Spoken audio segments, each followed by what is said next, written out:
El siguiente programa es apto para todas las edades. No contiene escenas de sexo o violencia. Contiene sistema de closed caption. ¿Qué tal? Muy buenas tardes, soy Luz Elena Ramos y esto es En Directo. Hoy vamos a hablar de una enfermedad que es quizá mucho más triste y dolorosa para quienes viven con alguien que la padece que para los mismos pacientes. Se trata del Alzheimer. Según la Organización Mundial de la Salud, en el mundo hay 47 millones de personas que padecen demencia, que es un trastorno neurocognitivo. Más adelante vamos a estar explicando muy bien de qué se trata. Y el Alzheimer es considerada la forma más común de demencia. En Colombia, por ejemplo, afecta a más de 221.000 personas y se calcula que para el año 2020 habrá 260.000 pacientes en nuestro país. ¿Cómo sabemos que nosotros no nos va a tocar esta enfermedad? ¿Se puede prevenir? De eso vamos a hablar hoy aquí en Directo, el Alzheimer y sus efectos en la familia. Así comenzamos En Directo.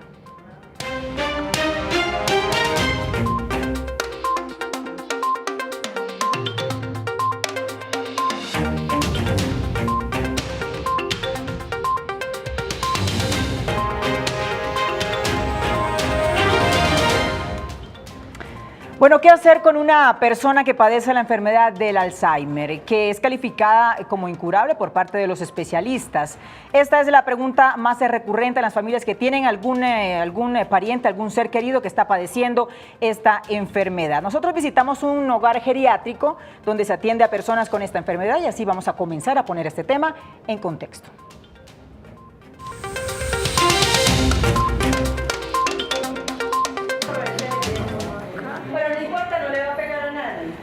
El Alzheimer es una enfermedad que puede transformar por completo la vida tanto del paciente como de sus familiares.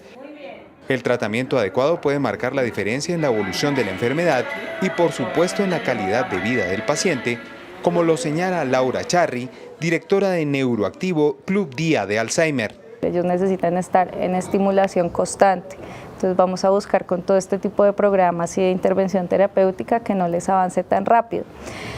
Va a llegar un punto en que por la misma enfermedad la evolución ya no les va a permitir ser tan funcionales, entonces van a requerir un tipo de cuidado diferente.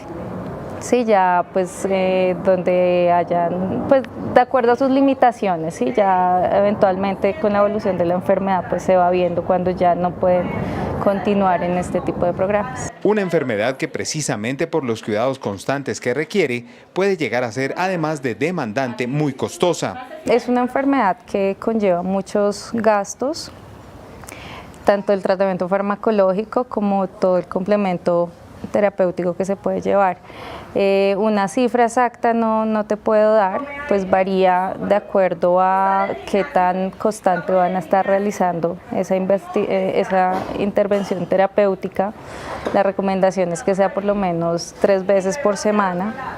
Es importante que sea un trabajo continuo, ¿sí? que no se pierda en casa el trabajo que se lleva haciendo. Pero pues lo que te digo, pues puede variar mucho de paciente a paciente de acuerdo a sus limitaciones y a la evolución de la enfermedad. Entre más dependiente esté la persona, pues más costos van a generar. Tan importante como el tratamiento del paciente es el apoyo de la familia en estos casos, tal y como lo señala la gerontóloga Andrea López Saavedra. Es sumamente importante el apoyo familiar, el hecho de que a la persona se le catalogue todavía como miembro activo de la familia, que se le tenga en cuenta sus posiciones, sus decisiones, aunque a veces en su mayoría de casos cuando ya es una enfermedad de moderada a severa, sus decisiones son totalmente equívocas, pero es necesario que la familia le dé la posición al paciente. En la mayoría de casos son padres, son madres o son hermanos mayores los que están en el proceso de la enfermedad de Alzheimer y los relegamos a un segundo o un tercer plano. La idea es que la familia lo apoye y todavía le dé el rol que tiene en la familia. Si es el padre, pues obviamente sus decisiones cuando se vayan a ejecutar se van a modificar, pero que se le haga saber que todavía sus decisiones son importantes. Y aunque el trabajo se desarrolle con el mayor profesionalismo, es imposible no generar una conexión emocional con las personas para las cuales se trabaja. Hay varios, realmente cada uno es muy único, cada uno es muy especial, unas personalidades hermosas. Pues salen con unos apuntes muy chistosos, ¿sí? A veces digamos que a veces se pierde ese filtro que como adultos tienen las personas pues por la misma enfermedad. Y pues no, es muy bonito ver que, digamos, hay una en especial que le encanta la música, que baila, que puede estar sentada almorzando, pero no es sino que oiga la música para que se pare a bailar. Entonces es muy chévere ver cómo hay algo que en el cerebro hace conexión y logra que así cognitivamente puede que esté deteriorada, su parte emocional sigue ahí. Una conexión para dar al paciente la mejor calidad de vida posible y tratar de que el tratamiento permita retardar el desarrollo de la enfermedad.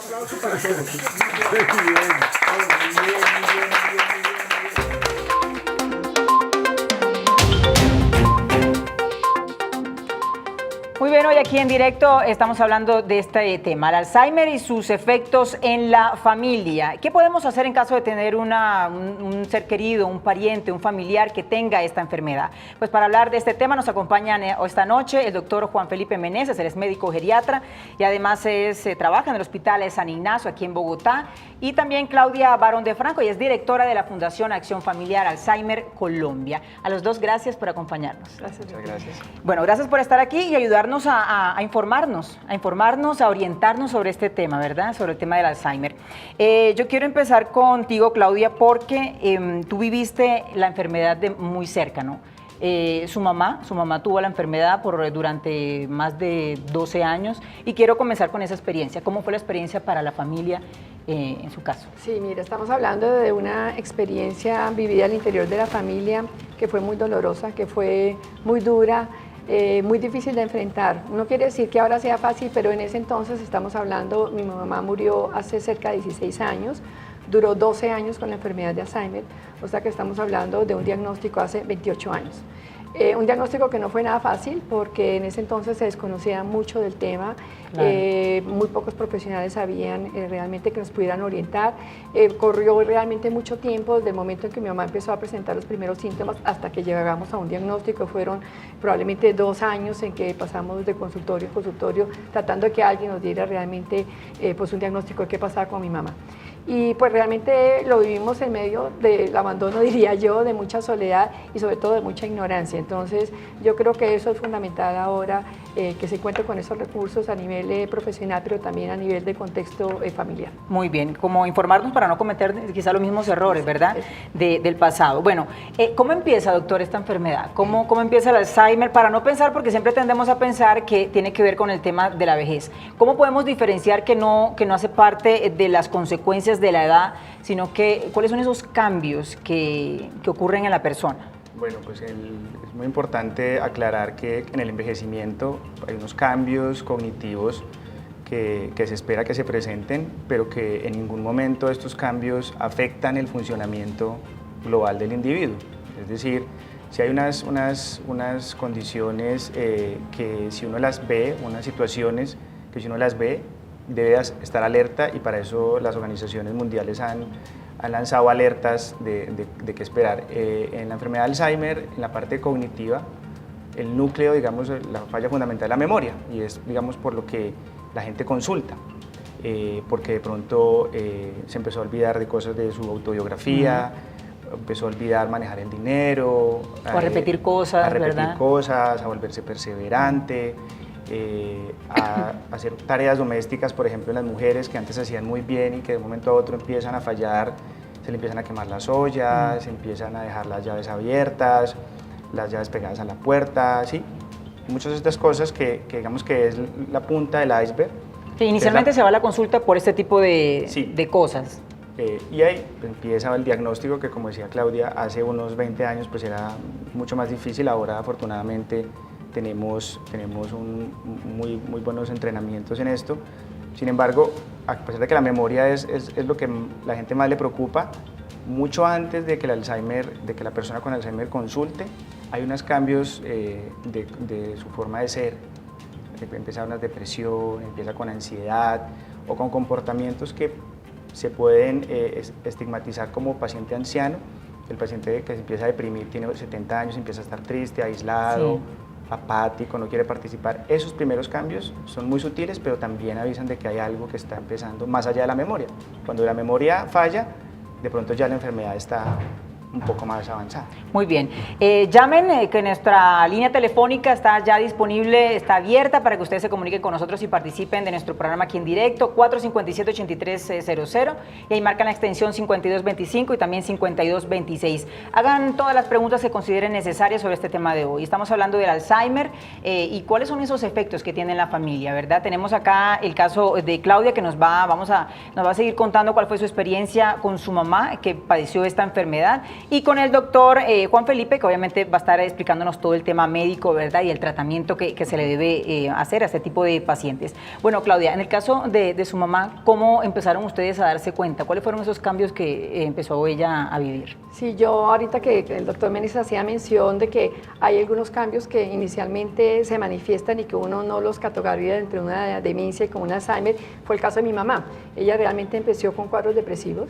Ella no era una persona depresiva, ni mucho menos, una persona antioqueña, echada para adelante, que manejaba obras sociales, súper activa, líder, que de un momento a otro empezó a tener cambios depresivos, ya no le gustaba tanto salir, las reuniones a las que ella asistía empezó a evitarlas, consultamos muchísimo y pues lo catalogaron básicamente como un cuadro pues depresivo que simplemente se podría manejar, pero ya fue avanzando esa situación y ya se fue comprometiendo con la parte de memoria. Entonces ya no eran olvidos normales, no eran olvidos benignos, como lo que decía por ejemplo, el doctor. Claudia, ¿qué pasaba? Por ejemplo, se le olvidaban mucho las citas, empezó a no reconocer de pronto a personas que eran conocidas, que nos encontrábamos y eran amigas muy cercanas a ella, se empezó a desorientar, todo el día repetía 20.000 veces la misma pregunta, cosas de uso común como era la cartera, las llaves se perdían una infinidad de veces, cuando llegábamos estaba arreglando el closet buscando cosas que ya había buscado el día anterior o que había arreglado el día anterior el closet y otra vez nuevamente lo estaba arreglando, entonces ya eran cosas que veíamos que no era la misma mamá. Yo decía, normal, sí. Alguien hacía mención en una oportunidad, decía que yo creo que sin demeritar la importancia de los médicos, los que primero hacemos el diagnóstico que es la familia, porque es la que se está dando cuenta de esos cambios, de que no son normales, que hay cosas que están viendo que el papá y la mamá no son los mismos. Y precisamente vamos a hablar durante el programa de ese apoyo familiar que es fundamental, ¿verdad? Tenemos ya llamada hasta ahora, así que vamos a la línea.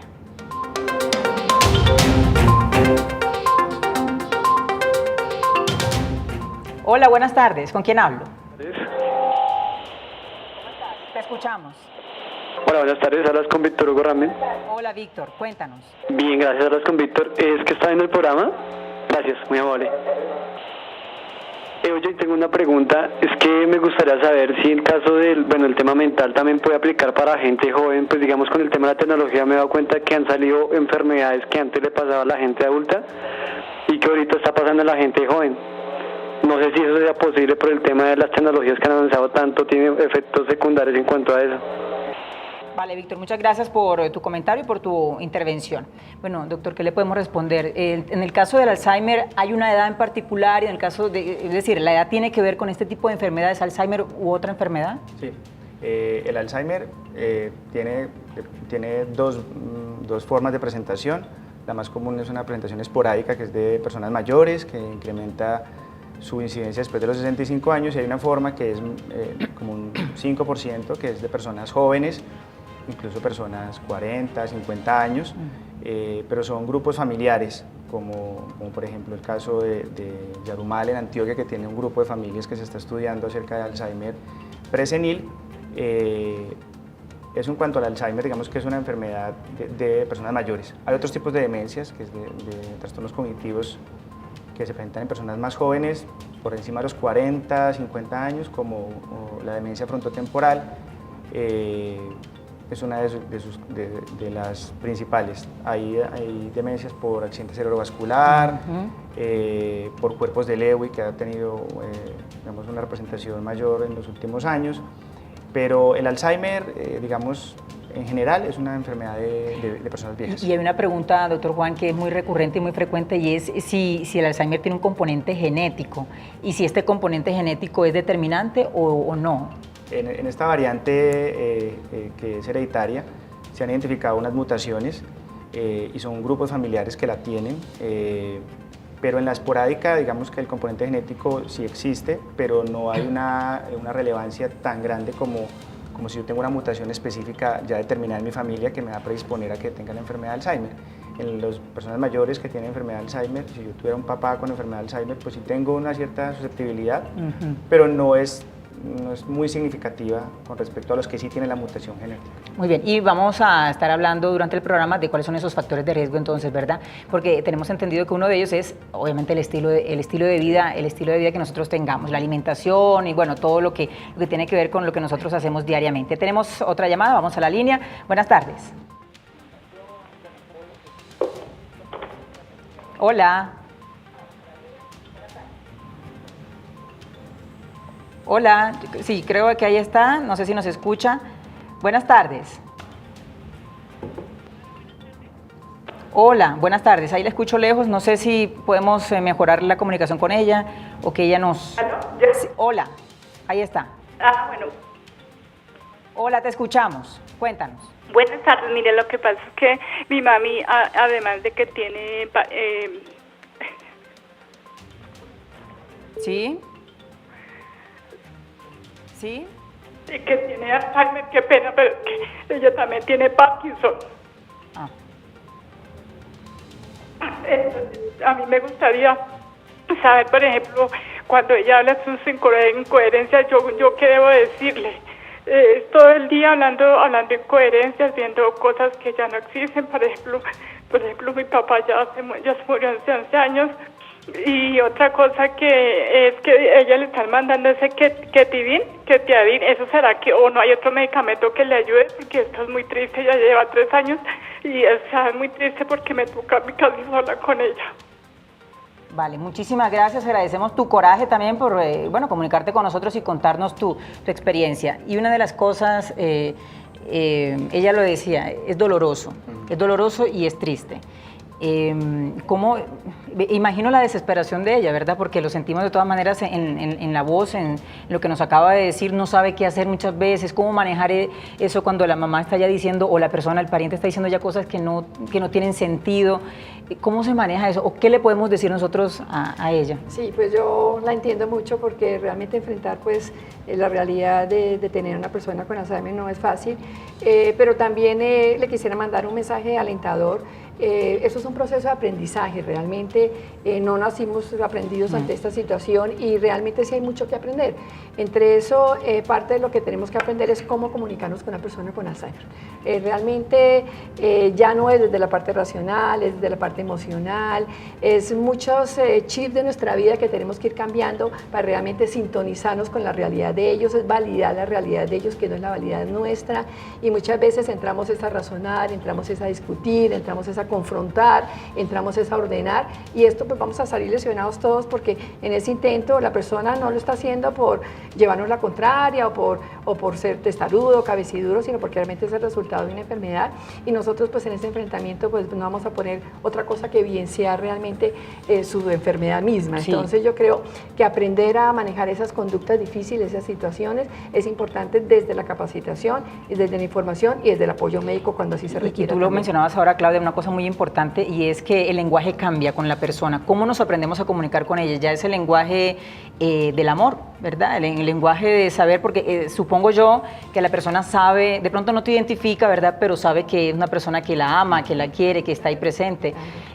¿Cómo se da ese lenguaje con la persona que padece Alzheimer? Yo creo que es adentrarnos y validar la realidad de esa persona, entendiendo quién es esa persona a la que yo cuido, entendiendo cómo puedo llegarle de acuerdo con su historia de vida, con sus conocimientos, con esos aportes que tiene de tanto legado, que muchas veces nos enfrascamos tanto en pelear en qué día es, en qué hora es, en qué año es, y muchas veces hasta en unos exámenes permanentes a los cuales no vamos a tener la respuesta que esperamos, pero que si nos evocamos realmente tal vez esos recuerdos de antes, eso que ahí lo va a estimular, donde se va a sentir reconocido, donde se va a tenido en cuenta, valorado, pues va a hacer que esa sensación de él de minusvalía realmente, de sentirse una enfermedad más que una persona con muchas potencialidades, porque se conservan muchas cosas por mucho tiempo. Tal vez no lo del momento presente, que es lo que más se pierde, pero la memoria del pasado la conservan por mucho tiempo. Entonces es sintonizarnos un poco en esa realidad de ellos. Muy bien, doctora, el televidente hablaba tema del tratamiento.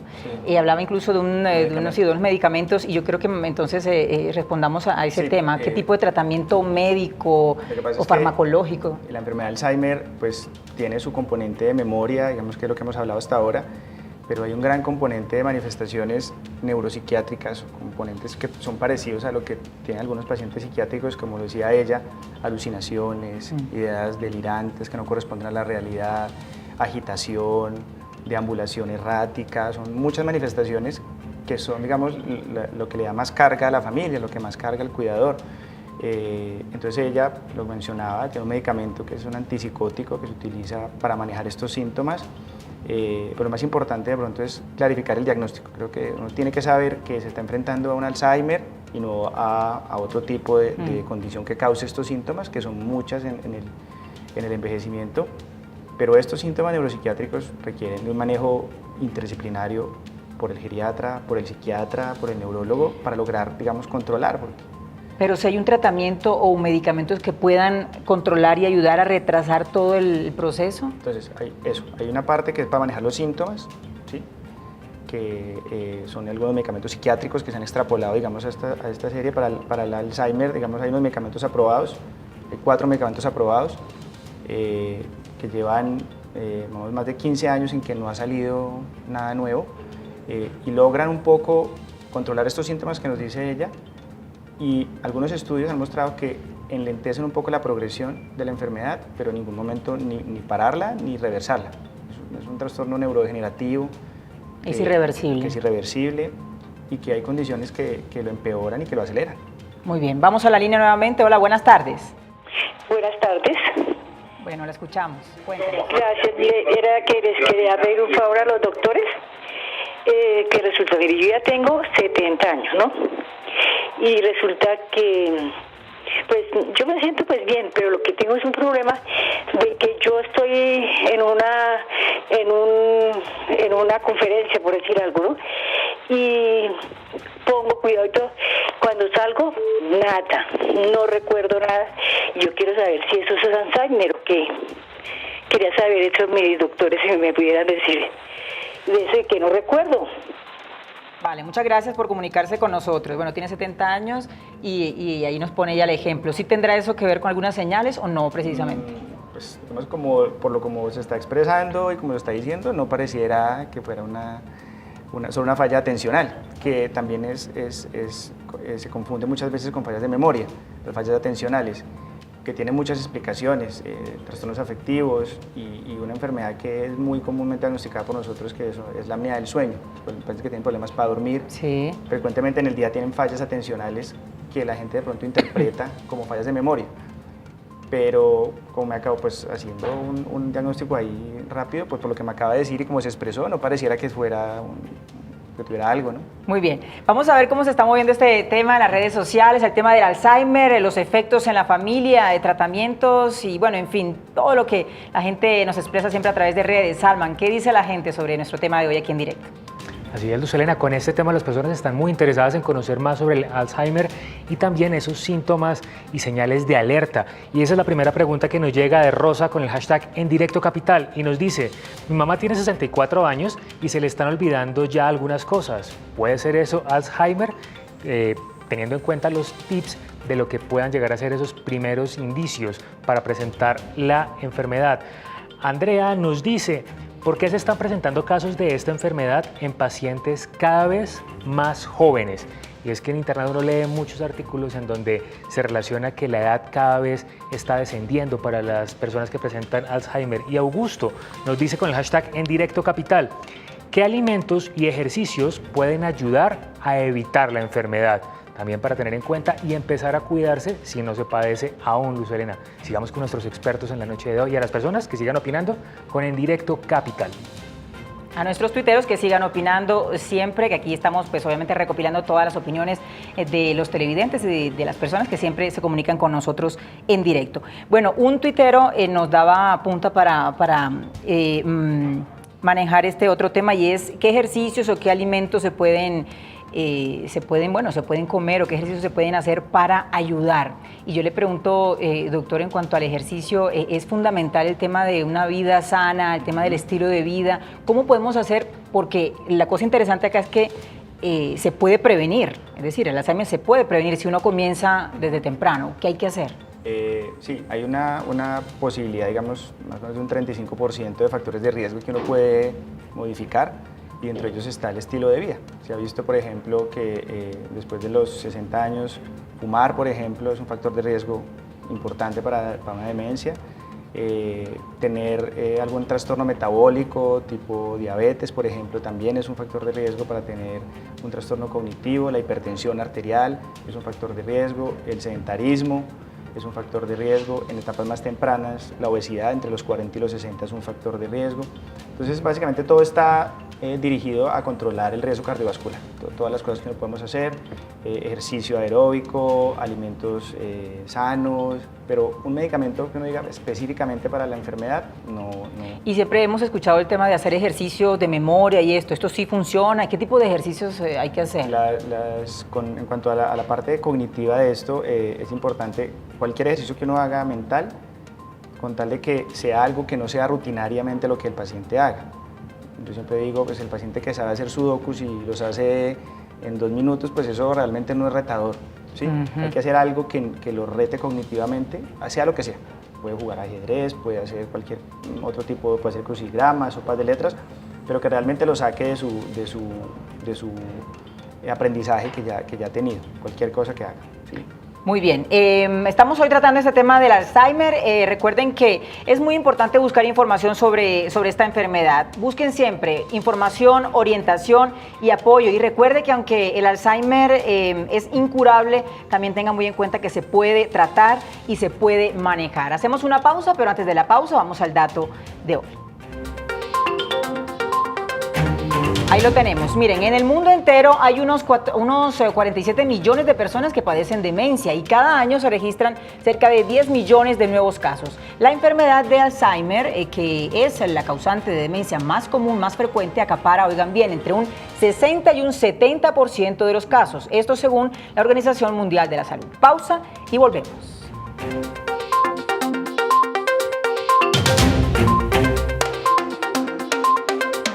El programa es patrocinado por Azúcar Manuelita, que refina el mejor azúcar del país. La semana entrante estaremos celebrando el 57º Banquete del Millón, una feliz experiencia vivida en el Minuto de Dios de reunirse cada año desde noviembre de 1961 para pensar en Colombia, para tender la mano a los menos favorecidos económicamente y ayudarles a salir adelante en la lucha de la vida. Se ha podido, con la ayuda de nuestros benefactores, construir muchas viviendas, brindar educación a miles de niños y jóvenes. Queremos perseverar en nuestro empeño y contamos con la colaboración de todos ustedes. Esperamos que oren por nosotros. Esperamos que nos apoyen con su amistad y con su alegría. Esperamos también su ayuda económica. Dios mío, en tus manos colocamos este día que ya pasó y la noche que llega. Partido de la U, unidos como debe ser.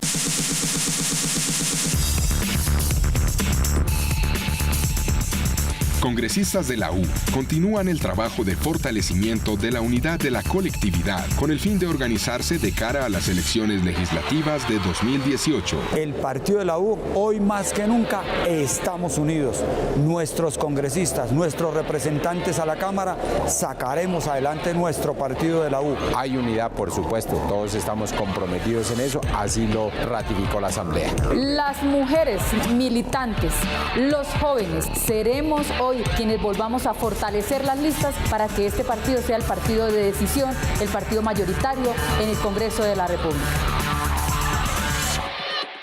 Uno de los principales objetivos del director único de la U, Aurelio Iragorri Valencia, consiste en renovar los liderazgos del partido en todo el país. Queremos hacer un llamado para que se presenten, para que nos ayuden a encontrar esos líderes de juventudes. Desde su fundación, hace 12 años, el Partido de la U, la colectividad más exitosa del país y que rompió con más de un siglo de bipartidismo, ha acogido a los diferentes sectores sociales y fuerzas regionales para construir el país que los colombianos desean. Lo que sigue ahora es unidos en torno a la reconciliación para lograr una Colombia mejor, que es lo que todos estamos esperando. Lo que necesitamos es trabajar como equipo y fortalecer nuestras bases de las mujeres, de los trabajadores, de los grupos y minorías étnicas. Hay que organizarlos absolutamente a todos. Porque todos podemos sacar el país adelante, pero en unión, en trabajo, en humildad y en respeto. La U espera fortalecer con nuevos líderes y propuestas su fuerza de congresistas para avanzar unidos por el país que todos queremos. Partido de la U, unidos como debe ser. El gobierno, a través de Prosperidad Social, le da un impulso a los colombianos para que abran sus alas y vuelen. Soy líder de la etnia Embera Chamí. Gracias al gobierno nacional, a través de Prosperidad Social, nos ha cambiado la vida. Antes teníamos que transportar la caña a hombro y nos demorábamos 45 minutos. En este momento con la garrucha nos estamos gastando solamente 15 minutos. Y esto mejoró la calidad de vida de toda la comunidad. Prosperidad Social. Abrimos tus alas para que vueles. Gobierno de Colombia.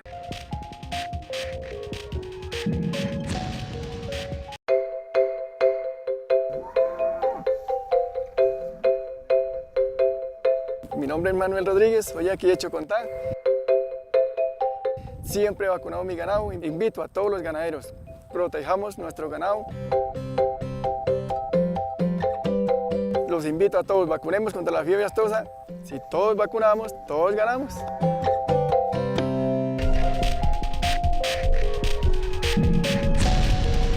Él te hace feliz, haz lo mismo por él. Ven a Expoped y disfruta las actividades y espectáculos. Del 23 al 26 de noviembre en Corferias. Más información en expopedcolombia.com. ¡Te esperamos!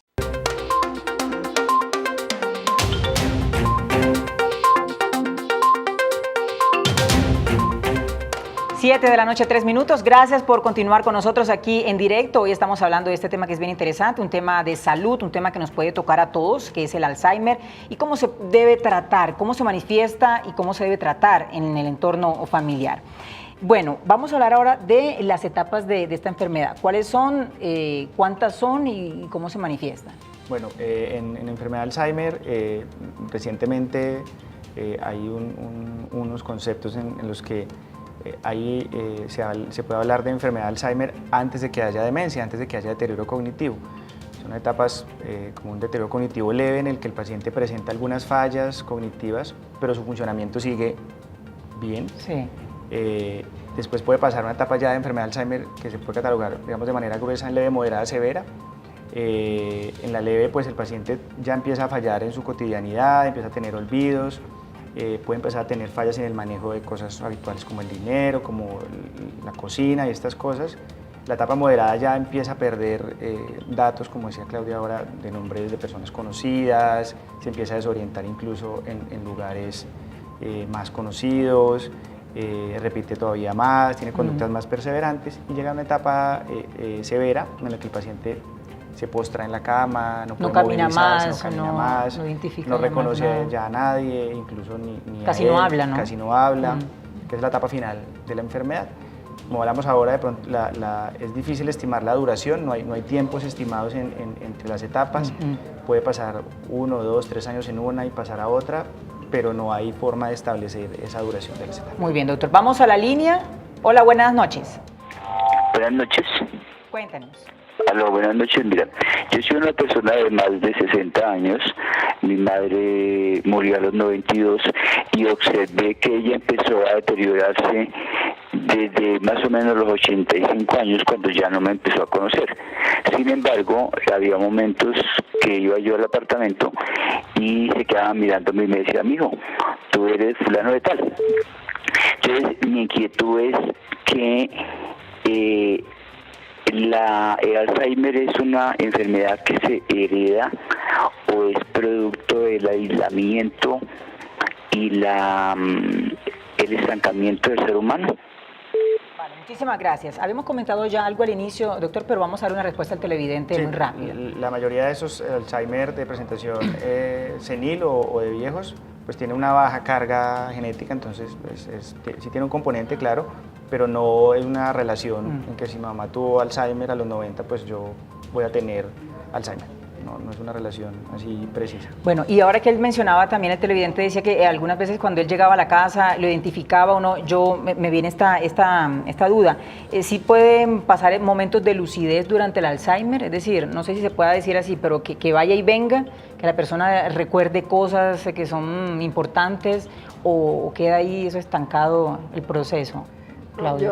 Yo creo que sí, mi mamá también lo veíamos. Realmente hay momentos en que como que se conectaba, como que acertaba, por decirlo de alguna manera, pero yo creo que también es que como el proceso del deterioro pues no se realiza todo simultáneamente y en la misma forma, sino es poquito a poquito. Yo pensaría, como alguien hablaba una vez, que es como un árbol de Navidad, yo lo identificaría así, el momento de conexión, ese momento no, mientras que va apagando del todo. Y fuera de eso, pues la carga emocional ejerce un papel fundamental. Entonces, muchas veces esa memoria registrada emocionalmente aflora cuando llega alguna persona que puedo tal vez no ponerle el nombre exacto, porque si son 6 hijos, nosotros nos cambiaba mi mamá el nombre a todos, pero emocionalmente sabía que era alguien muy cercano y a veces cuando había un lazo afectivo o una motivación afectiva, a veces ese recuerdo tiene una impronta muy especial. Desafortunadamente a veces es muy negativo, ¿no? Yo me acuerdo una vez de una persona en un taller que me decía, Claudia, a mi papá se le olvidan muchas cosas, pero ¿será que se le olvida alguna vez que mi papá le fue infiel hace 50 años? Y eso lo tiene muy registrado. Muy claro. Sí.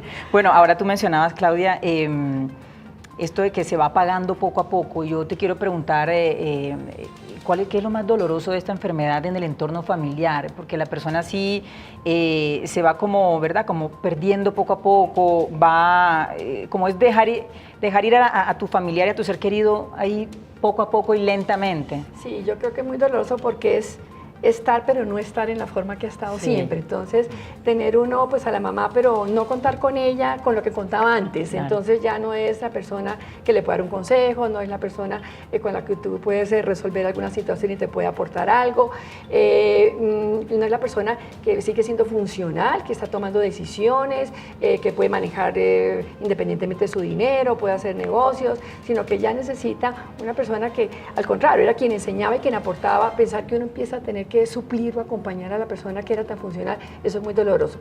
Y yo creo que tal vez una de las cosas que a mí más me impactó es cuando mi mamá no me reconoció. Claro. Yo creo que esa es de las cosas que más le pueden doler a uno, independientemente que digo, el lazo afectivo ella lo mantenía, sabía que yo era alguien cercano, claro. Pero ya saber que ponerme que soy Claudia, una vez estábamos en la cocina y ella me dijo algo como, usted es una persona muy querida, pero ¿quién es usted? Entonces yo creo que eso tal vez es de las cosas más fuertes, yo creo que tal vez es de esas. Muy bien, vamos a la línea hasta ahora. Buenas noches. Buenas noches. Bueno, cuéntanos, te escuchamos.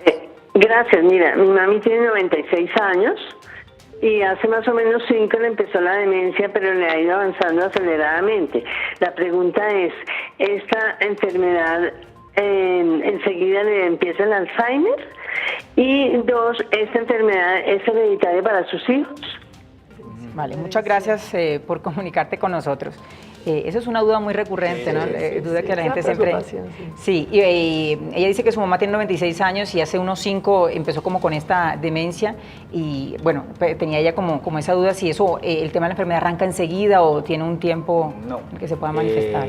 Viene unos años atrás con algunos síntomas muy sutiles que pasan desapercibidos. Y lastimosamente cuando ya llegan los síntomas cognitivos, la memoria, esto que dice ella, que se desorienta y cosas así, ya viene un tiempo para atrás en que hemos perdido el diagnóstico. Y eso también es porque hay una, digamos, falta de educación en algún personal médico, y es que todo lo trivializan con el envejecimiento. Entonces de pronto la gente empieza a consultar, pero los médicos le dicen, no, tranquilo que eso es del envejecimiento, tranquilo, y ahí vamos retrasando hasta que llegamos a un momento en que ya no lo reconoció. Y la gente dice, acá empezó la enfermedad. No, la enfermedad viene mucho tiempo atrás. Muy bien, vamos nuevamente a la línea. Buenas noches. Buenas noches. Hola, ¿cómo estás? Cuéntanos. Gracias por participar en el programa. Claro que sí.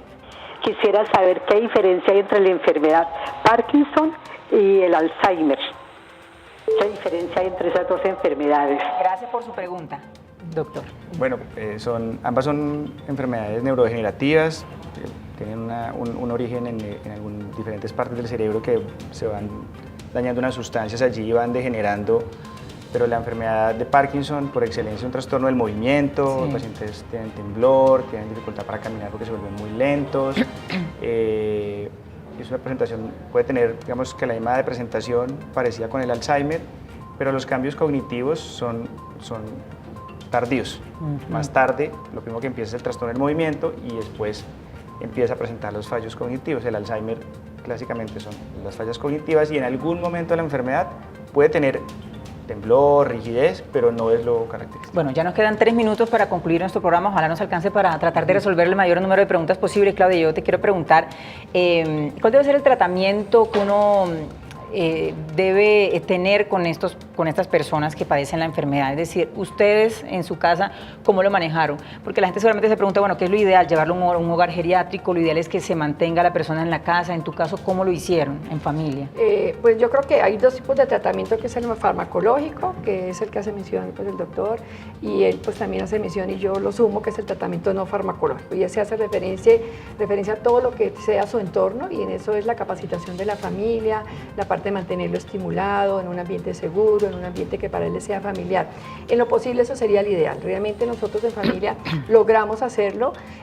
No fue fácil porque, como comentábamos, pues el manejo del duelo no es igual entre los seres humanos, y aceptar pues la realidad de tener a una persona, en el caso nuestro, nuestra mamá de 62 años, una enfermedad que para nosotros era perfectamente desconocida, porque en la vida habíamos oído mencionar esa palabra. Aceptarlo fue muy duro, y pues como también tiene momentos en que uno lo pasa como que no es cosa, que es cosa normal, ¿sí? Entonces había muchos de mis hermanos que no aceptaran ni entendían, y pasó un tiempito en que realmente hubo un consenso entre todos los hermanos de aceptar que había una realidad, que había un diagnóstico que también tomó su tiempo, y nosotros realmente lo vivimos pues en familia con mi mamá en casa. Mi papá era su cuidado principal, que eso es otra cosa que no es lo mismo, que la persona que está externa, día ¿cierto? y noche con ella, también por lo agotador, pero también con el cariño que le brindaba, porque mi papá fue un colaborador excelente. Nosotros fuimos parte de su red de apoyo en las medidas posibles, porque todos estábamos casados, pero pudimos realmente conformar un buen equipo. Esto no quiere decir que este sea el derrotero, necesariamente hay que hacer una evaluación del entorno familiar. No siempre los entornos familiares son los apropiados, y no por eso podemos estigmatizar que en algunos casos la necesidad y el recurso sea que viva en un hogar geriátrico. Los hay muy buenos, hay que escogerlo, obvio, como escogería uno en cualquier decisión llevar a un hijo a un colegio o alguna cosa, hay que mirarlo, evaluarlo, pero realmente sí hay momentos en que uno puede pensar que la decisión puede ser en un hogar. Has dicho una cosa clave que incluso nos va a ayudar a concluir este tema, y es el tema de red de apoyo, esa palabra que es bien bonita y bien interesante, y depende además del núcleo familiar. A veces no siempre lo ideal es tenerlo ahí en la casa, puede ser incluso peor, puede sentirse incluso mucho más solo en la casa, ¿verdad?, que en un hogar geriátrico. Entonces depende de la familia, de cada familia, de cómo lo afronte cada familia y de la unión familiar que tenga, ¿verdad?, cada uno de los miembros de la familia. Doctor, una última pregunta ya para cerrar. Este tema de Alzheimer, ¿se puede tener en alguna etapa o esto no tiene reversa? Sí, no, es una enfermedad progresiva que en la medida del cada paciente va a ir progresando a su velocidad, habrá factores agravantes, pero siempre va a ir progresando. Siempre va a ir progresando la enfermedad. Muy bien. A los dos, muchísimas gracias nuevamente por acompañarnos a entender este tema. Y mañana nos vemos con otro tema de interés aquí en directo. Muchas gracias. Buenas noches.